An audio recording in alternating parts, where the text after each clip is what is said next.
ఒక్కసారి ఫేస్ చూపించండి.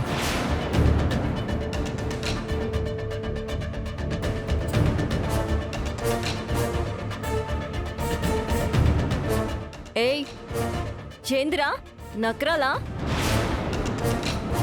నా ముఖం నీకెందుకు చూపించాలా? బట్టే బాస్, తోడ్కాలు తీస్తా. వద్దులండి, వెళ్ళండి.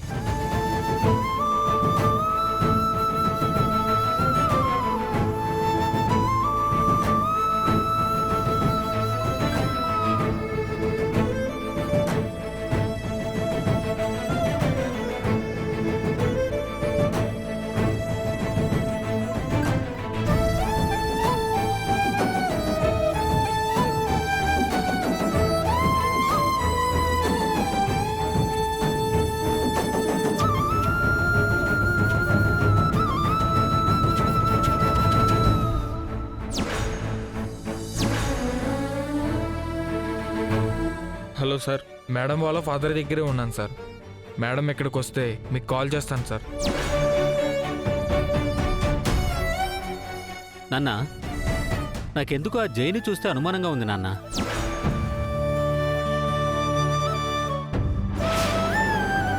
వాడే మన జానునేతో చేసుంటాడేమోనని. ఏం మాట్లాడుతున్నావురా? అసలు ముందు నుంచే వీడి ప్రవర్తన చాలా తేడాగా ఉంటుంది నాన్న.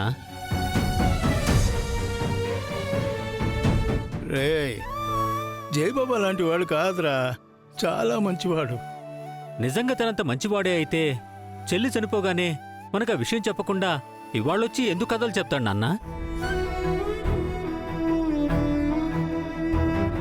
ఎన్నిసార్లు ఫోన్ చేసినా ఎంత అడిగినా జాను అక్కడుంది ఇక్కడుంది అని తప్పించుకు తిరుగుతున్నాడు. నిజంగానే జాను యాక్సిడెంట్లోనే చనిపోయి ఉంటే తను ఇలా అబద్ధాలు చెప్పి కవర్ చేసుకోవాల్సిన అవసరం ఏమొచ్చింది నాన్న? రే, నువ్వెన్ని చెప్పినా నేను నమ్మనురా. జయబాబు ఇంకా ఏదైనా చేశాడంటే నేను నమ్ముతానేమో గాని మన జానుకు హాని తలపెట్టాడురా. ఎందుకంటే అతనికి మన జాను అంటే ప్రాణం.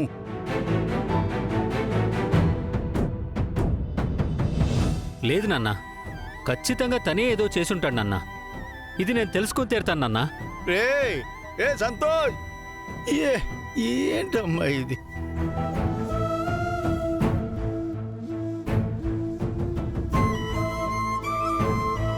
ఊరుకోండి మావయ్య, నేను మీకు మంచినీళ్ళు తీసుకొస్తానుండండి. వద్దమ్మా, నాకు జాను కావాలమ్మా.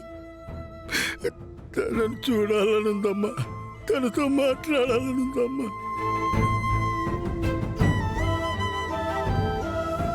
పాతికేళ్ళకే నా బిడ్డ నూరేళ్ళ ఆయుష్ తీరిపోయిందా?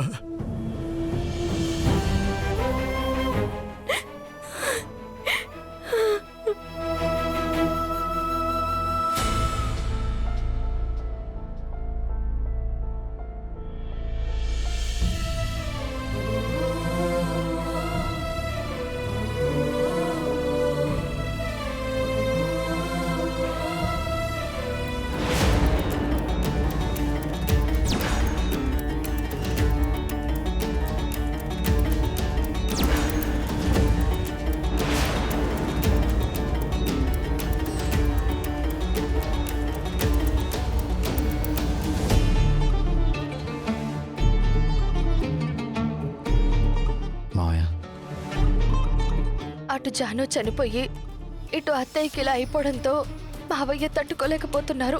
I can understand. అయిన వాళ్ళు దూరం అయితే ఆ బాధ ఎలా ఉంటుందో నేను ఇప్పుడు అనుభవిస్తున్నాను.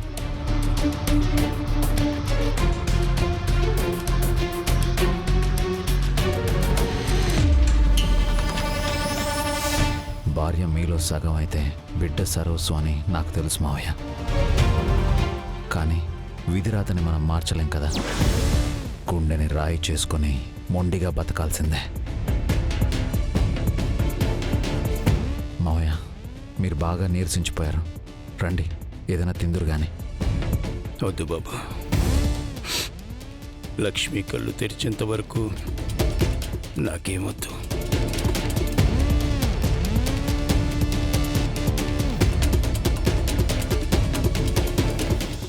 అలా అనకండి మావయ్య. నీరసించిపోయి మీకు కూడా ఏదైనా అయితే మేమంతా ఏమైపోవాలి? దయచేసి మా కోసమైనా తినండి. అత్తయ్య కళ్ళు తెరుస్తుంది, క్షేమంగా బయటకు వస్తుంది.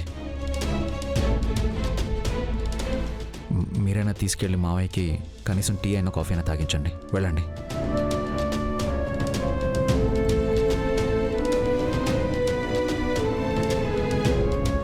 ముసలోడు ఎంత చెప్పినా కదలట్లేదేంటి? జాను ఏ క్షణంలోనైనా రావచ్చు. ఇప్పుడు ఎలా?